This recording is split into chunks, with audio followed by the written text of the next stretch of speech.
तो 5G का जो भी कोई भी ये ट्रांससीवर आईसी जो होगा आरएफआईसी, इसके पास एक बड़ा सा कैपेसिटर लगा हुआ मिलेगा आपको। अगर ये कैपेसिटर भी कोई कारण से उसका नीचे का सेंस लाइन मिस हो जाता है, यह कैपेसिटर भी आप रिमूव कर दोगे तो ही आपका बेसबैंड आईएमआई नहीं आएगा। ये भी आपको ध्यान पे रखना है, ये कैपेसिटर कभी भी निकलना नहीं चाहिए। तो इस कैपेसिटर तो ये Realme 12X में प्रॉब्लम क्या है देखिए, इसमें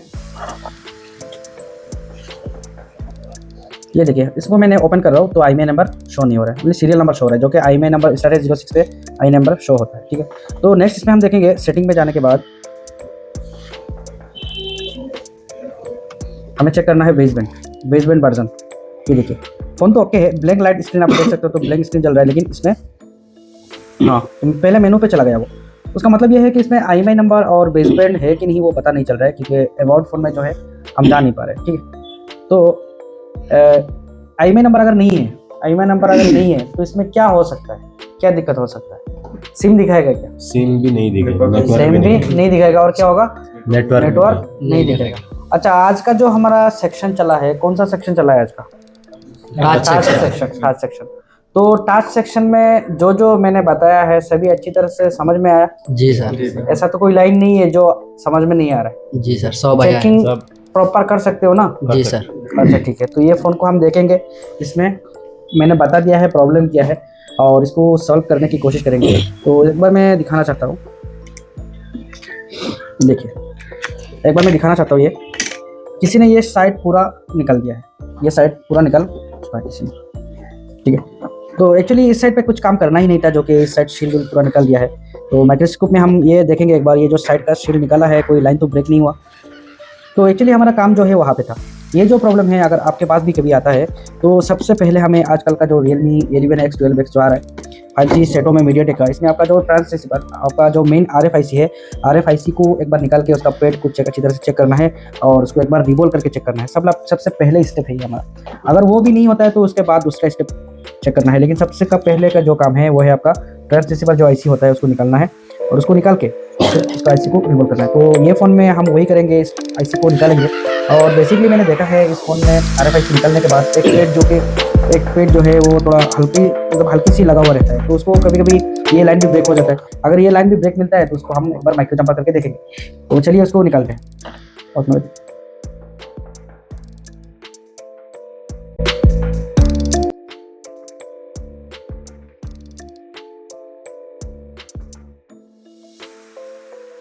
देखिए हमने पूरा शील्ड को निकाला है, तो आपको भी ऐसे शील्ड निकालना है। शील्ड निकालने के टाइम आप हीट से भी निकाल सकते हो और कटिंग से भी निकाल सकते हो, ये आपके हैंड स्किल का बात है। ठीक है, तो सबसे पहले हमें क्या करना है, सबसे पहले हमें ये जो आईसी है आप देख सकते हो मीडियाटेक का MT6197W, ये जो ट्रांससीवर आईसी है ये आपका 5G पे आता है, जिसको हम आरएफआईसी भी बोलते हैं। इसको हम सबसे पहले निकालेंगे और निकालने के बाद उसका नीचे का पेड जो है वो पेड चेक करेंगे, कोई लाइन तो ब्रेक तो नहीं है। ठीक है, और एक चीज़ आपको बता देता हूँ, ये जो 5G का जो भी कोई भी ये ट्रांससीवर आईसी जो होगा आरएफआईसी, इसके पास एक बड़ा सा कैपेसिटर लगा हुआ मिलेगा आपको। अगर ये कैपेसिटर भी कोई कारण से उसका नीचे का सेंस लाइन मिस हो जाता है, यह कैपेसिटर भी आप रिमूव कर दोगे तो ही आपका बेसबैंड आईएमआई नहीं आएगा। ये भी आपको ध्यान पर रखना है, ये कैपेसिटर कभी भी निकलना नहीं चाहिए। तो इस कैपेसिटर को इस आईसी को अब हम निकालेंगे। आईसी निकालने के लिए याद रखना है 60 और हीट रखना है 360, असेंबली 2008 अगर आप यूज़ कर रहे हैं तो। और कभी कभी क्या होता है Realme 11X 12X ये सब का बोर्ड बहुत हल्का पतला सा होता है, तो इस बोर्ड में आपको डायरेक्टली एक ही जगह पे हीट मरना नहीं है, आपको ऐसे घुमाना है। मैं जैसे घुमा रहा हूँ ऐसे घुमा के आपको आईसी उठाना है। ऐसे घुमाने से क्या होता है, घुमाने से आपका बोर्ड का चारों तरफ हीट मिलता है और एक साइड में मतलब अटैक नहीं करता, वो बोर्ड फूलता नहीं है। तो आजकल का जो लेटेस्ट मॉडल आ रहा है तो आपको ध्यान से काम करना है।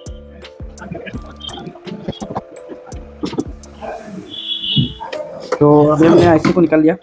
अच्छा, आईसी निकालने के बाद सबसे पहले क्या करना है, कौन सा स्टेप लेना चाहिए? टेम्परेचर डाउन करना, टेम्परेचर डाउन करना है। टेम्परेचर डाउन कैसे करते हैं, थोड़ा सा पेस्ट डाल के, फ्लैक्स पेस्ट डाल के फिर आयरन से उसको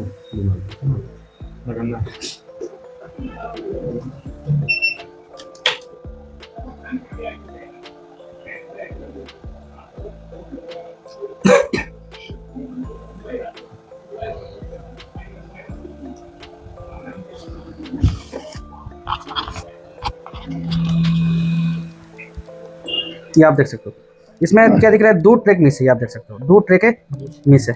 तो सबसे पहले मैं एक बार डी सोल्डर अच्छा टेम्परेचर डाउन करने के बाद उसके बाद क्या करना है, डिसोल्डर डी सोल्डर्स एक बार घुमा देना है। तो डी सोल्डर घुमा देंगे और जैसे मैंने बोला था कि उसके नीचे ज़्यादातर ट्रैक जो ट्रैक है या तो पैड जो है वो ब्रेक हो जाता है।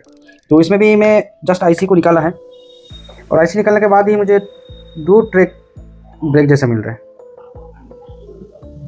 ठीक है, अभी क्या करना है, ब्रश क्लीन क्लीन करना है। वह हमें क्लीन करना होता है।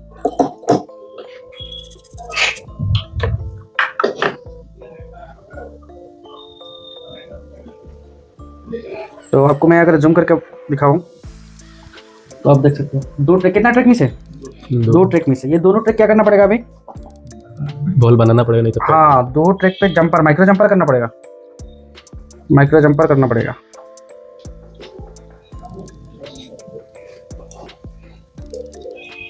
देख रहे हो 2 ट्रैक मिस है, ठीक है, इसको माइक्रो जंपर करना है और आईसी को बेटा देना, इतना ही सा काम है ना हमारा, छोटा सा काम है। तो ट्रैक बनाने के लिए क्या करना पड़ता है, स्क्रैच करो, इसको थोड़ा सा स्क्रैच करना पड़ता है।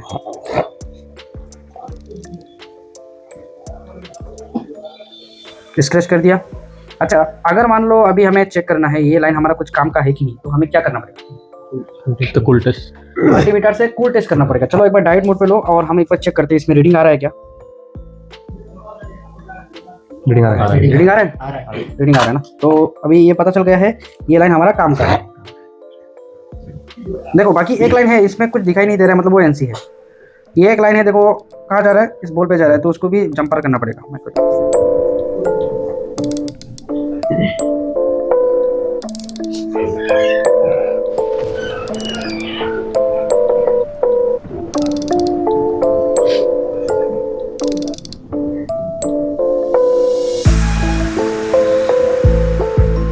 ठीक है, हमने अभी निकल दिया। अभी क्या करना है, उसको थोड़ा सा क्लीन करो, थोड़ा सा केमिकल लगाओ और थोड़ा सा उस पर क्लीन कर दो। उसको क्लीन हो चुका है। अभी इसमें डायरेक्टली लग जाएगा क्या, माइक्रो जंपर वगैरह नहीं लगेगा, उस पर बीट बनाना पड़ेगा, उसके बीट बनाना पड़ेगा। थोड़ा सा पेस्ट दे दो और आयरन, हल्की से आयरन घुमा दो। चाहे आप पीपीटी लगाओ, आपका मर्जी।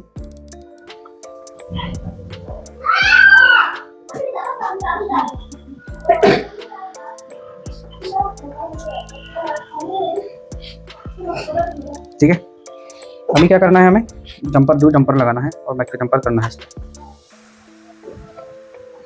एक बार फिर से क्लीन कर लो।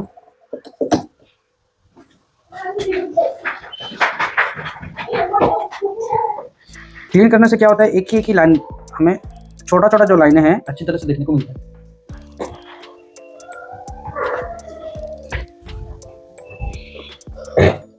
फिर से हमें जंपर वायर लेके फिर से हमें जंपर करना है।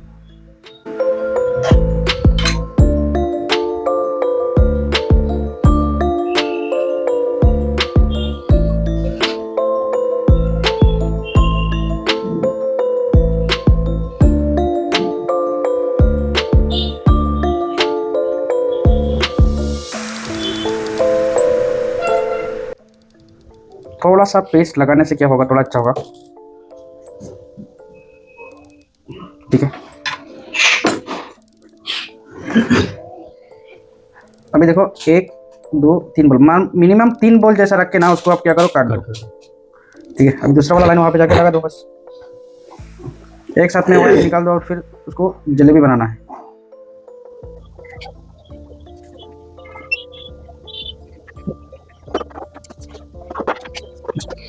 इसको माइक्रो जंपर हो गया। अब क्या करना है, ऐसे को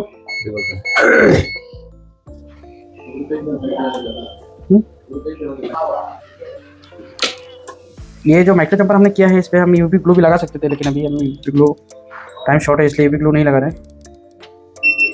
चाहो तो यूवी ग्लू भी आप लगा सकते हो। यूवी ग्लू लगाने से क्या होता है, परमानेंट होता है, कभी भी आईसी निकालने से वो पेड नहीं निकलेगा। नहीं अगर आप यूवी ग्लू नहीं लगाओगे तो आपका पेड नेक्स्ट टाइम आईसी निकलते ही आपका पेड भी निकल के बाहर आ जाएगा।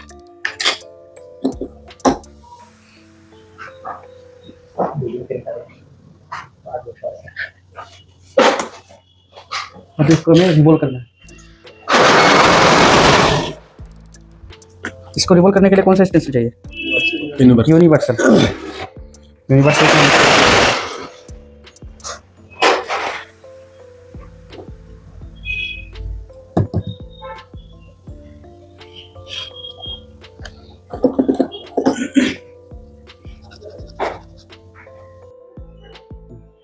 तो ये देख सकते हो हमने रिवोलिंग जो है, रिवोलिंग हमने पूरा क्लियर कर दिया है। रिवोलिंग को नहीं दिखाया क्योंकि वीडियो ज़्यादा लंबा हो रहा है, तो ये आईसी को हमने क्या क्या रिवोल्व कर दिया है। अभी आईसी हम लगाएंगे बोर्ड पे।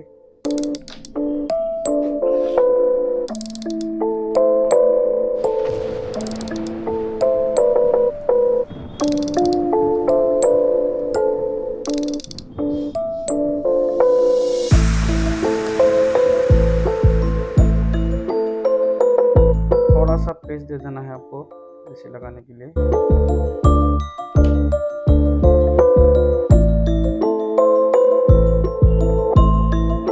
और ये देखिए, ये आईसी का हार्डवेयर देख के आपको ये हार्डवेयर देख के ऐसा लगता है कि जिस साइड में आप बैठाओगे उसी साइड में वो बैठ जाएगा। तो इससे पहले ये सब आईसी में आपको नोज कट पॉइंट देखना है। नोज कट पॉइंट ये जो है मैंने उसको मार्क करके रखा है, वैसे आपको मार्क करके रखना है। ये जो नोज कट पॉइंट है उसको नीचे की तरफ रहेगा।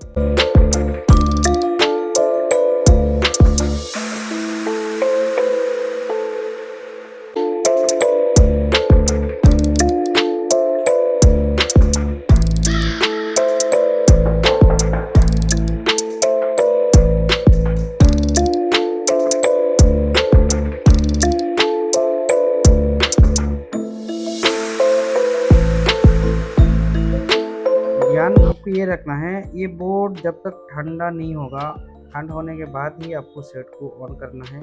क्योंकि जब हीटिंग ज़्यादा रहता है तो हमारा जो कंपोनेंट्स होता है, कंपोनेंट्स का वैल्यू कम हो जाता है। इसलिए आपको बोर्ड को ठंडा करना है। बोर्ड को ठंडा करने के लिए हम थोड़ा फैन यूज़ करेंगे। तो ये हमने क्या किया है, अभी इसको बैठा दिया है, इसी को बैठा दिया है। यही बोर्ड है, आप देख सकते हैं वही बोर्ड है। किसी ने सीपीयू साइड भी काम कर लिया था, लेकिन एक्चुअली जो साइड पे हमें काम करना है उसी साइड पे वो काम नहीं किया है। तो अभी हम लगाएंगे और देखेंगे हमारा प्रॉब्लम सॉल्व होता है कि नहीं। और एक चीज़ में बता दो फ्रेंड्स, हमारा ट्रेनिंग सेंटर में इंस्टीट्यूट है, नॉर्थ ईस्ट मोबाइल इंस्टीट्यूट जो है, इसमें सबसे ज़्यादा आपका प्रैक्टिकल काम किया जाता है। सबसे ज़्यादा काम होता है प्रैक्टिकल। जो भी होगा आपके सामने होगा, जो भी होगा, हो या ना हो, क्यों नहीं हो रहा है वो भी हमें मतलब पता चलना चाहिए, लेकिन जो भी होता है प्रैक्टिकल। अगर कोई भी सीखना चाहते हो north east mobile institute training centre में, तो आप कोई भी आप ज्वाइन कर सकते हो हमारे ट्रेनिंग सेंटर पे। और इसमें 1 महीना का कोर्स रहता है। 1 महीने में आपको बिल्कुल सब कुछ सिखाया जाएगा और 3 साल का आपको सपोर्ट दिया जाता है। 3 साल में आपका जितना भी प्रॉब्लम है, जो भी प्रॉब्लम है, हम आपको गाइड करेंगे। तो ये हमारा फ़ोन ऑन हो चुका है, हम पैटर्न को निकालते हैं।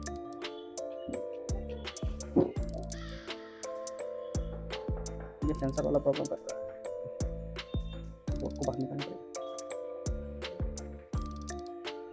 ये देखो वही बोर्ड है, वही ऑयल पेपर जो पहले लगा होता है वही।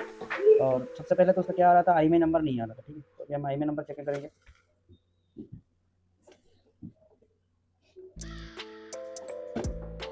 ये देख सकते हो फ्रेंड्स, हमारा आईएमई नंबर भी आ चुका है। और पहले क्या हो रहा था, सेटिंग में जाने के बाद अंदर नहीं जा रहा था। सेटिंग में जाने के बाद ये देखो, अबाउट फ़ोन में हम जब जाते थे, अबाउट फ़ोन में जाने के बाद क्या हो रहा था, ये ओपन नहीं हो रहा था। ये देख सकते हो Realme 12X का फ़ोन है और अभी सब कुछ आ गया है। तो आपका बेसमेंट वर्जन भी आ जाना चाहिए। ये देखो आप बेसमेंट वर्जन भी आ गया। तो फ्रेंड्स कभी कभी नया जो फ़ोन है, अलग अलग तरीका का प्रॉब्लम आता है, तो इसमें हमें डरना नहीं है। मतलब अलग अलग टाइप का प्रॉब्लम आता है, फिर भी काम एक ही जगह से होता है। या तो सीपीयू, या तो हमारा सीपीयू से भी हो सकता है, नेटवर्क आईसी से होता है।